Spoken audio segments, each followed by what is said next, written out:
নমস্কার দর্শক বন্ধুরা, এদিন সমকাল সংবাদ সাক্ষী হয়ে থাকলো ব্যারাকপুর পালবাড়ি ঐতিহ্যমণ্ডিত 15 বছরের শ্রী শ্রী অন্নপূর্ণা মায়ের পুজোর।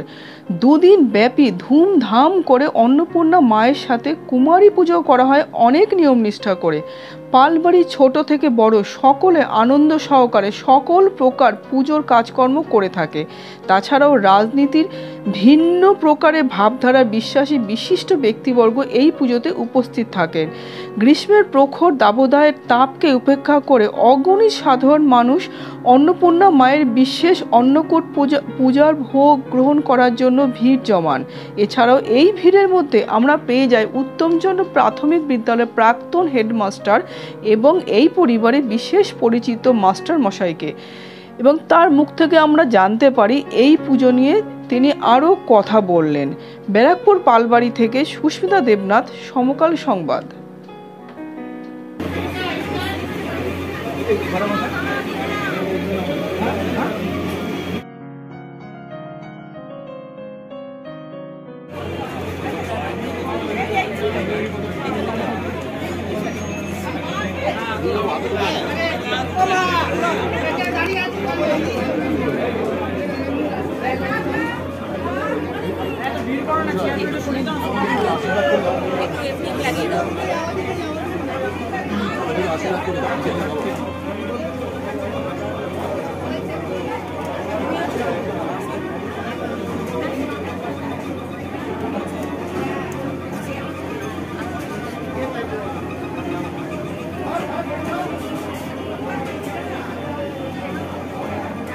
जय अन्नपूर्णा माई की, जय अन्नपूर्णा माई की, जय अन्नपूर्णा माई की।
দেখছেন না মহিলা ওই জায়গায় দেখছেন না, ওই দাঁড়িয়ে আছে অদমাইতে শিরোমণি আছে, আবার নাচে, আবার জানেন ছোটো বয়সে এখন নাচে।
আমি এসেছি আমার বাল্যবন্ধু ঈশ্বর দিলীপ পালের বাড়িতে অন্নপূর্ণা পূজা উপলক্ষে, যে পুজো আজ থেকে 15 বছর আগে চালু করে গিয়েছিল, এটা এখনো চলছে।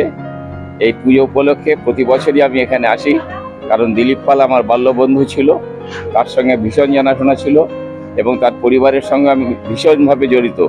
এখানে অনেকেই এসেছেন, অনেক গেস্ট এসছেন। আমাদের যে প্রাক্তন সাংসদ ছিলেন অর্জুন সিং, তিনিও এসেছিলেন, আরও গণ্যমান্য অনেক অতিথি এসেছেন এবং এদের ব্যবস্থা খুব সুষ্ঠুভাবে করছে।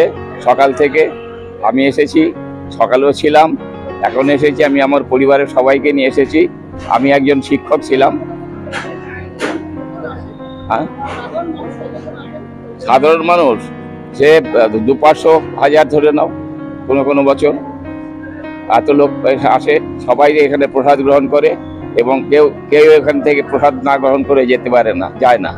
এটা দুহাত তুলে যেমন দিয়েছে তেমনি এরা করে যাচ্ছে এদের এবং এদের পরিবারের সঙ্গে আমি দীর্ঘদিনের পরিচিত এবং আমি একটা স্থানীয় স্কুলের প্রধান শিক্ষক ছিলাম এখানে।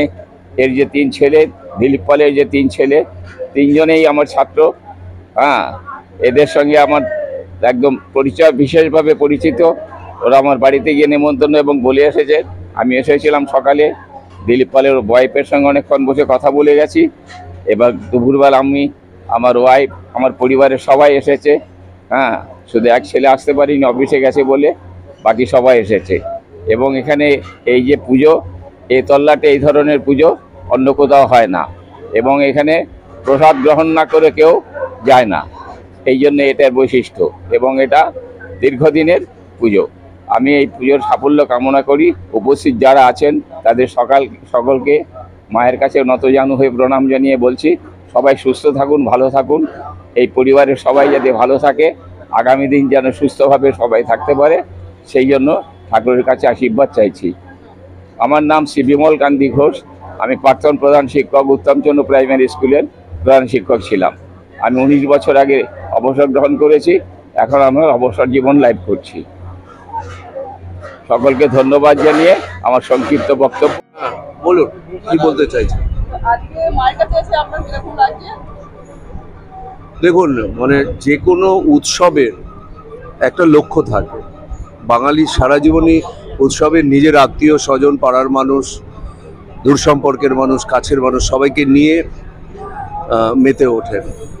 পরিবারে ভালো মন্দ রান্না হয়, বাচ্চারা সেটা খাবার জন্য আনন্দ করে।